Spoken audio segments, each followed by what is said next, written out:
We left Wu in part 2 at the very height of her ambitions so far. She had removed most of her rivals, including members of her late husband's family. One of her remaining sons, who had technically been emperor, had stepped aside, and Wu had ushered in a new dynasty as Empress Regnant of all China. It was the first, and as it would turn out, only, time a woman would be ruler of China as empress. Wu presented her new reign not as a usurpation from the rightful imperial family, but merely as a way of protecting it from Li family cousins who wanted to take the throne for their own purposes. She even backed this up by placing Ruizong, who had been emperor himself before handing the throne to his mother, as her heir. All of this was neatly forgetting that she still had another son who had also been emperor previously, Zhang, who was still out in the far provinces with his ambitious wife, Wei. Wu was also careful not to implement any new rules or laws that had not already been established during her years as regent for Gaozong and her sons. She was also heavily aware that she had to do away with any superstitions that might question her position as empress. Ironically, it was gazing at omens and portents that had got her into the throne in the first place, by her lover-turned-Buddhist monk, Huaiyi, using an old scripture called the Great Cloud Sutra. But now she had to prevent anything that might suggest she shouldn't be where she was, and Wu made proclamations twice against superstitions. But just to muddy the waters, there were still a few times she would use a supposed omen when needed, such as when flowers bloomed early in a park in Luangyang in January. Before word got out, she issued a statement that she apparently had told spring to start early and for the flowers to blossom. Not long after, she proclaimed that a new tooth had apparently grown in her mouth, an impossible feat for a woman well into her 60s, but was of course a sign of her rejuvenation, as her reign was sold on the idea she was a living reincarnation of Buddha. Not everyone was happy with Wu's sudden dismissal of the miraculous, however. Many of her relatives had built up careers alongside the Empress off the back of these rumours and portents, and now it seemed they would have to make do with actual proof of their abilities for a role at court. And of course, her lover monk, Huaiyi, was now at something of a loose end as he suddenly had no obscure myths to interpret. In 694, he decided he would try a military career, and he was sent with an army to push back Turkish invaders at China's borders. The army succeeded, Huaiyi erected a stone monument to mark the event, and returned home victorious. He then decided this needed to be followed up with a larger monument, and he proposed a Buddhist addition to Wu's enormous Hall of Illumination, the palace-cum-temple complex that he had overseen a few years before. Wu agreed to fund this, especially as it would have contained the largest statue at that time of the Buddha, but a freak storm destroyed the building while construction was still underway. Many started muttering about possible divine displeasure with Huaiyi. But as ever, there were plenty of other intrigues going on that would cause problems within the palace, and for Wu, this would include both her secret police and her nephew, Wu Chengxi. Her secret police were notorious for being overzealous, and often it appears they acted without the Empress's knowledge.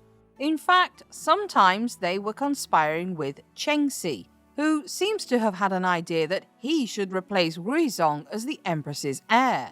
This could possibly be used to explain that Wu was not aware of all the atrocities carried out during her reign, and that it was in fact Chengxi who was giving the okay to much of what happened. Of course, the opposite argument could also be true, that Wu absolutely did have knowledge of what was happening, but allowed it, knowing she could put her nephew in the firing line if he ever got ideas above his station. Several of his political opponents were sent away into the provinces thanks to his machinations with the secret police, but Chengxi wanted to push more. He got a commoner to come and petition Wu about him taking the place of Ruizong, and court records show that the Empress increasingly became irritated with the man asking about it. Eventually, she ordered Vice Minister Li Zhaoda to have the man flogged and sent away from the palace.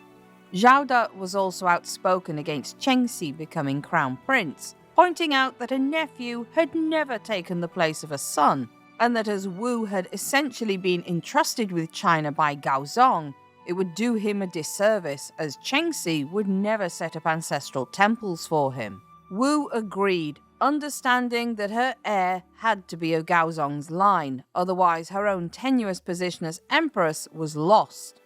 In response to this, she sent away several male relations of the Wu family in much the same manner she had sent her half-brothers away years before to prevent their influence. Any that stayed were given weak positions that allowed them very little power at all. It wasn't long before the secret police went the same way, and the remaining leader, known as the cruelest there, Lai Chunchen, was found to have falsified evidence and was duly executed. We can only hope in much the same manner as many of his innocent victims. He was discovered thanks to Di Renji, a judge who had never been afraid of standing up to the secret police or Wu, who had been imprisoned. At the time, Wu had implemented a rule that stated if the accused admitted they were guilty, their sentence would be commuted from execution to banishment. Renji had done this just by refusing to answer either way, and he managed to sneak a letter out to his son in the lining of his coat, which was allowed to be taken from the prison to his family. Upon finding the note, Renji's son went straight to the Empress, who had no choice but to bring forth all parties and find out the truth. Again, this shows that Wu herself was not acting as a mad despot, but that she was taking a reasonable approach to justice. Although it's also possible she did this only when the spotlight was on her.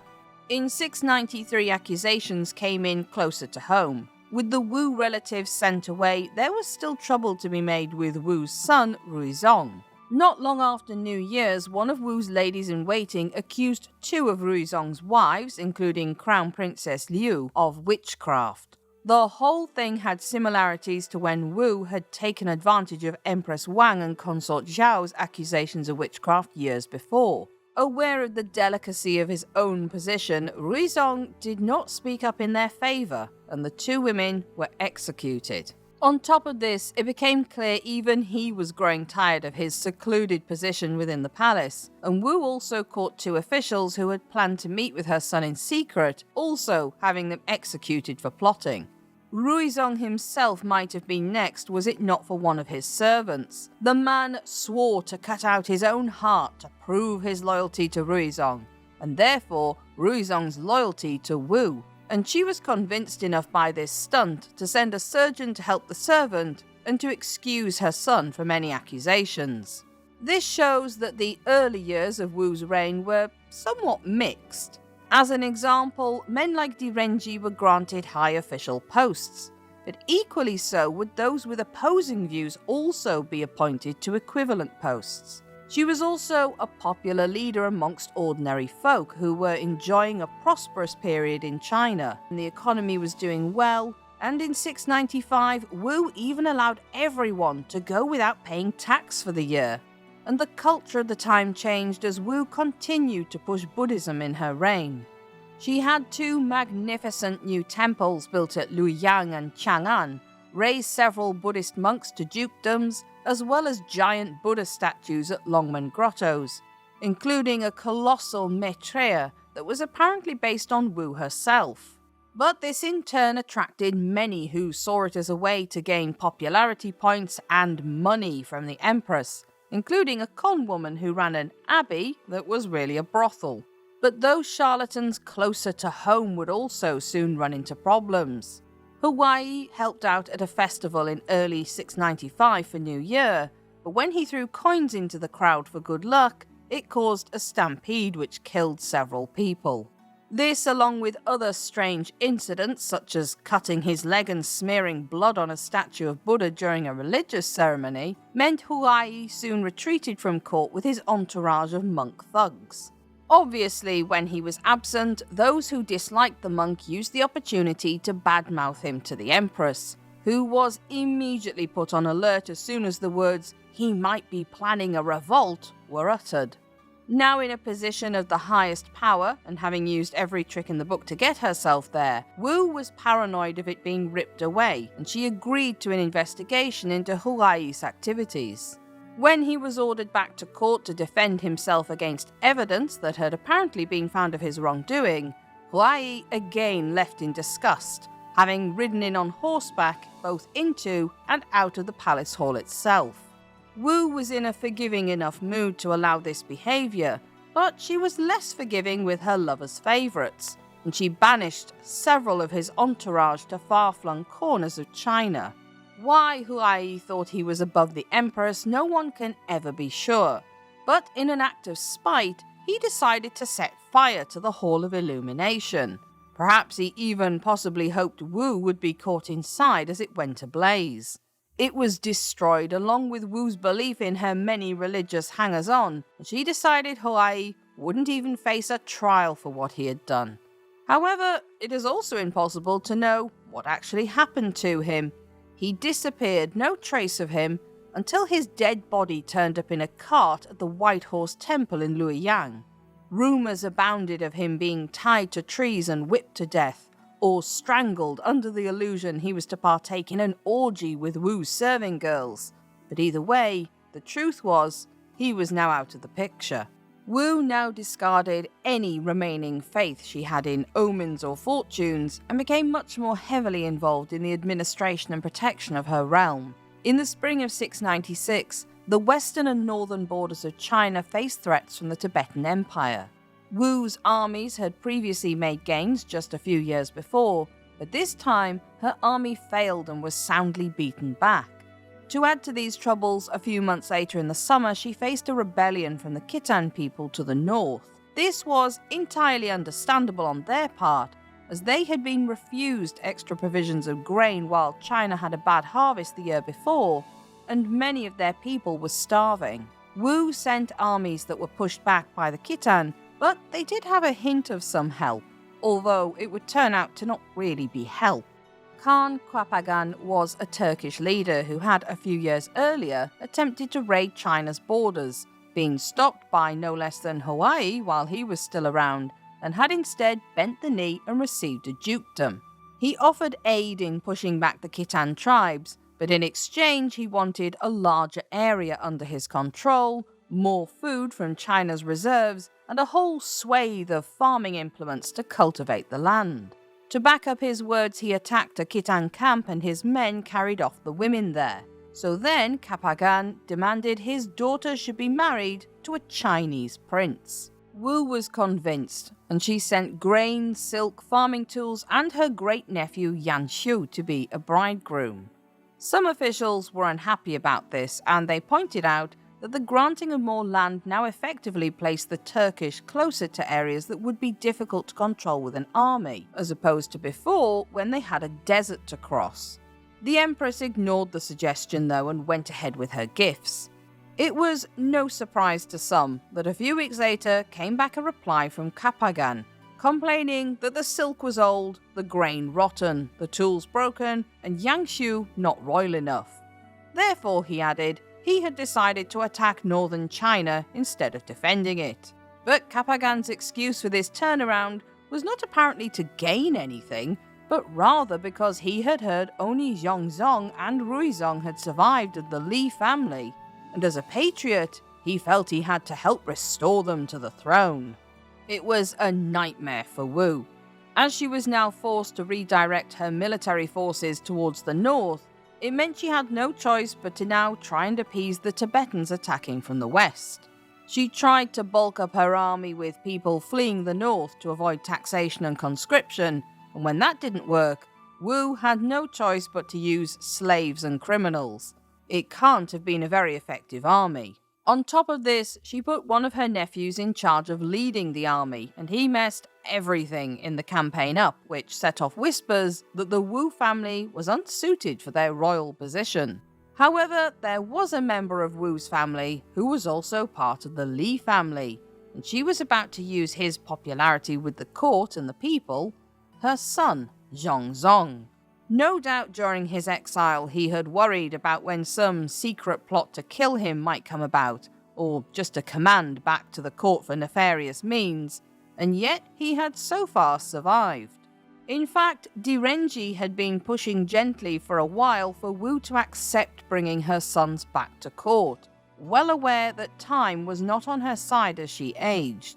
Zhang was smuggled back into the palace in the summer of 698 to be revealed to Renji, who apparently wept tears of happiness at the prince's return, before he was bustled out again and brought in with much more public ceremony with a quickly arranged entourage. Again, Ruizong had to step aside. He must have been used to it by that point, and Zhang became crown prince and heir to his mother, who had removed him from the throne in the first place, supposedly for treason. But that was all water under the imperial bridge now. Zhang was sent north with Renji to take charge of the mess being made. The people there rallied by the sight of two respected figures, and this time the campaign was a success for Wu. The new crown prince had taken his mother's name for the time being as a mark of respect, but it would only last as long as she was alive. Nevertheless, Wu seemed to have now accepted that it would not be her family the throne passed to, especially as none of them seemed competent enough to rule. There aren't many hints as to Wu worrying about old age as she entered her 70s, but there is one very big hint. In 699, she ordered Zhongzong, Ruizong, and their sister Taiping to come to court together, along with other surviving members of the Wu and Li families. She made them all swear a pact to her and each other that after she was gone, a mostly forbidden subject for a ruler assumed to be a living goddess, they would not fall out with each other, and they would live in peace with each other.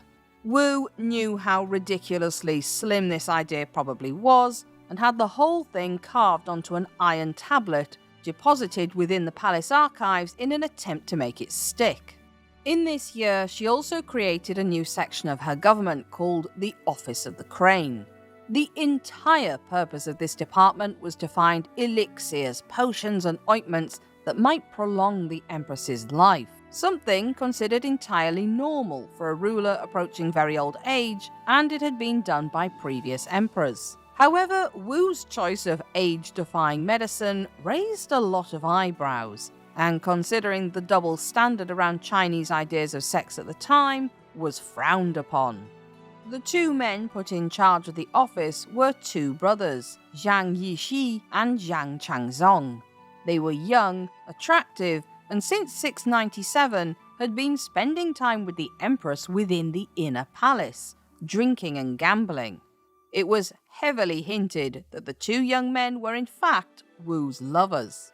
They were just two of many young, good-looking men who became part of Wu's entourage at that time. Courtiers began to recommend male family members for a position, not based on skills or aptitude, but on looks.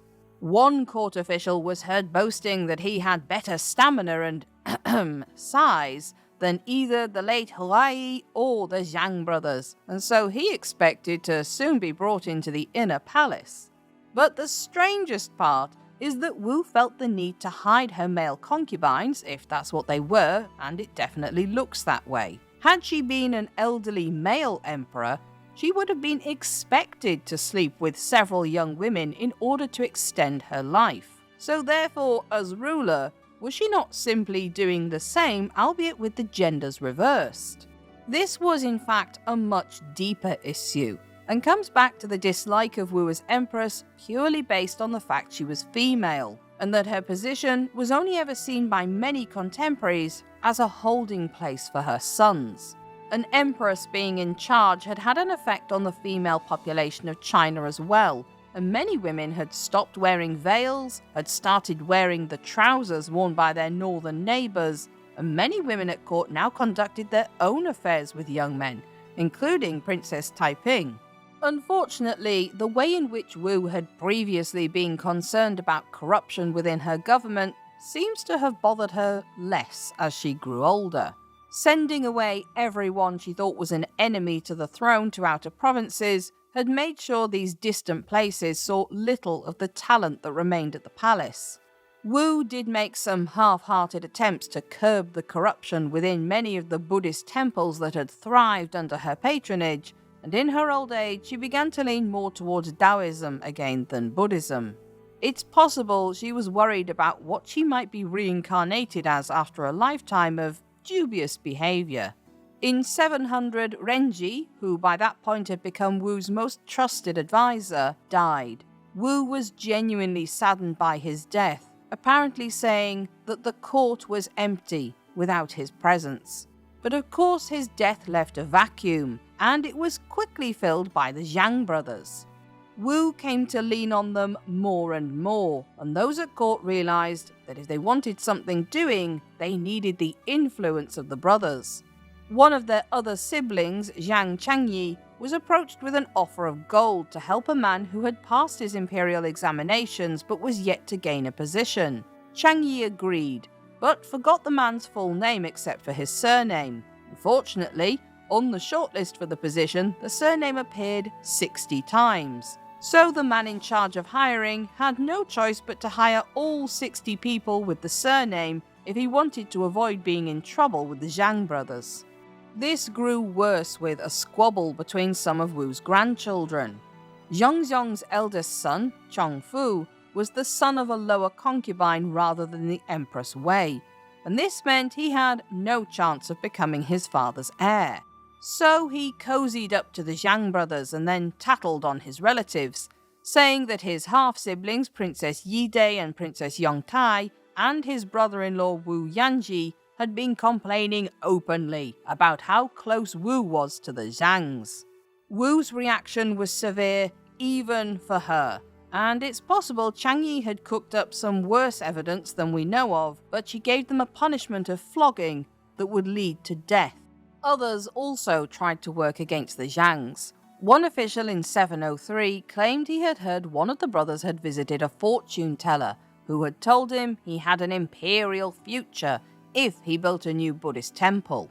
When the temple building began, a lot of the court assumed naturally that the Zhangs, well aware that their power would disappear with Wu's death and likely end with theirs as well, were trying for the throne. The Zhang brothers in turn accused two officials of speculating on when Wu might die, and they were sent away from the capital, along with another who suggested the Zhangs might be overstepping their place. But by the winter of 704, Wu had other matters to worry about, as she fell ill. She was, much like Gaozong when he grew severely ill, too sick to attend court, and she would only permit Yixi and Changzong to visit her. Not even her sons were allowed to come and see the Empress, and many assumed the worst. Many were determined to bring the Zhang brothers down now, and one official named Zhang Jianxi, not related, made his move. He quickly ensured he was surrounded by loyal courtiers and men who would answer only to him. However, Jianxi and his associates were careful to maintain that their loyalty was to the imperial throne and Gaozong's sons, and by extension, therefore, to Wu as well. It was the Zhang brothers they wanted to prevent gaining the throne. On the 20th of February 705, Jianxi and a group of chancellors and generals arrived at Zhongzong's palace and told him that they had hundreds of men ready to march on the palace and deal with the Zhang brothers. But at the last minute, revealing the character he would keep for much of his reign to come, Zhongzong asked if they were absolutely sure, despite the fact there was literally an army on the way to the imperial palace at that moment. Li Zhan, one of the ministers present, lied and said the revolt would only stop if the army saw Zhongzong himself riding out to stop them. This was nonsense, of course, and in fact the sight of him would give them the go-ahead. But Zhongzong was happy as he could at least later claim he had tried to stop events. When he arrived, the armed men went in and put Wu's servants out of the way, then dragged Zhang Yixi and Zhang Changzong out into the courtyard and beheaded them, without a trial. Wu came out from her quarters still ill, and loftily told her son and the ministers to leave the palace now they had killed her two lovers. It suggests she didn't at first realise she had been overthrown, or alternatively, Wu wasn't willing to acknowledge it. A minister finally bravely spoke up and said that no, Zhongzong would be taking over as per Gaozong's will. Wu swore for a bit, asked if everyone was proud of coming in with every weapon imaginable to cut down 2 defenseless men, then went back to bed. It was an odd takeover. However, the following day, Zhang was made regent, and the day after, on the 22nd of February, Wu Zetian stepped down as empress and passed her throne to her eldest surviving son. On the 23rd, Wu was moved to the Shangyang Palace, or the Palace of Dawn, under heavy guard. Zhang and his wife Wei moved into the imperial palace as emperor and empress, and the new emperor offered a pardon to everyone except the Zhang brothers' remaining relatives. Princess Taiping had also sided with her brother and would be given a huge number of honours and residences. The short-lived Zhao dynasty ended on the 3rd of March, and the Tang dynasty was restored. But Wu was simply now held up as a woman who had kept the throne warm for her son until he could take it, despite her being under guard, and she was allowed the honorary title Empress Regnant Zetian Dasheng. The next 10 months was uncomfortable for both mother and son.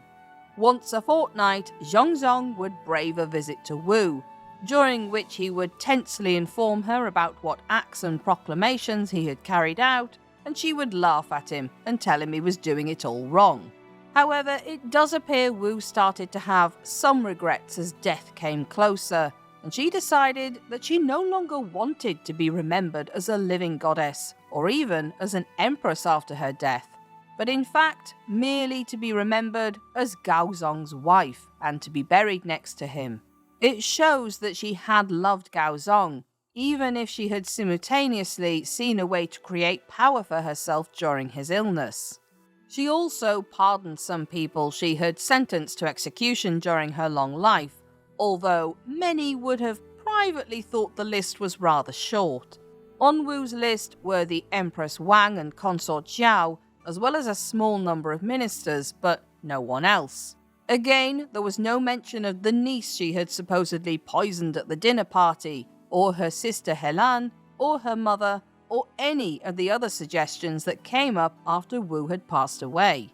She also made no mention of the many Li relatives or Wu relatives that had died under her orders. This means that Wu did not see herself as responsible for any of these other deaths, and that she had either not taken part in them, or felt she had done the right thing by ordering their executions, as there was no reason to lie so close to the end of her life. On the 16th of December, 705, Wu finally died at the grand old age for the time of 81. The following year, in 706, Zhang had his mother's body interred with his father's in a joint burial at Qianling Mausoleum in Shaanxi province. Wu had been an ambitious woman, but then everyone in the palace where she had lived since a 14-year-old girl was equally ambitious if they had a chance of nearing the top. What she had done was no different to Helan sleeping with her brother-in-law the emperor, or Consort Zhao having children with Gaozong to get ahead, or any of the other women who had passed through the palace. The only difference was that Wu succeeded where they did not. Life within the palace was filled with polite etiquette, but was also vicious and cruel, every word hanging on a knife edge with the wrong person or the wrong ear listening. Living within the imperial palace was a matter of survival. Although her enemies, especially once she was dead, would happily paint this state of affairs as being Wu's doing, in fact, nothing changed after her death. As Zhang took over as emperor, his ambitious wife Wei caused problems, and he fell out with both Ruizong and Princess Taiping. Eventually, Wei and one of her daughters, Princess Anlei, would poison Gaozong and place one of his sons on the throne as a placeholder until they could put Anlei on it, while Taiping would attempt a coup of her own with Ruizong's third son. This would end in a bloody battle between family members in the grounds of the palace that placed Xuanzong, Ruizong's son, on the throne. Wei and Anlei were killed, and Taiping was allowed to commit suicide. Xuanzong now held the throne, and the Tang dynasty would continue for 2 more centuries. Wu was absolutely a cold-hearted despot who was cruel and ruthless when needed. But she was also a woman who raised herself from an unknown middle-class family as a lower concubine who had no right to even ever expect to spend time with the emperor, to an empress worshipped as a living goddess who held all of China in her hands as firmly as she did the imperial throne. Had she been a man, she would have been praised for the way in which she dispatched her enemies, cleared out the dead wood from the government and her own family, and dealt with her economy and administration. Instead, the majority of those who still remembered her when her history was being written up during the reign of Zhang were men who had only been around during her elderly years, when her reign grew more confused with a mixture of her illness and her favourites. We still have great difficulty today determining who Wu really was, and this is partly due to Wu herself changing history when she had a chance to write it up, as well as her enemies giving their one-sided view of events. But she was, as with all rulers, not one-sided. Wu was neither a benevolent leader nor a mad despot, but somewhere in between, and she adapted herself and survived as the occasion needed. In short, she was a woman who exceeded the expectations of her time, and while her true character remains hidden partially behind a screen as when she would listen in at Gaozong's court, Wu nevertheless left her indelible mark in Chinese history.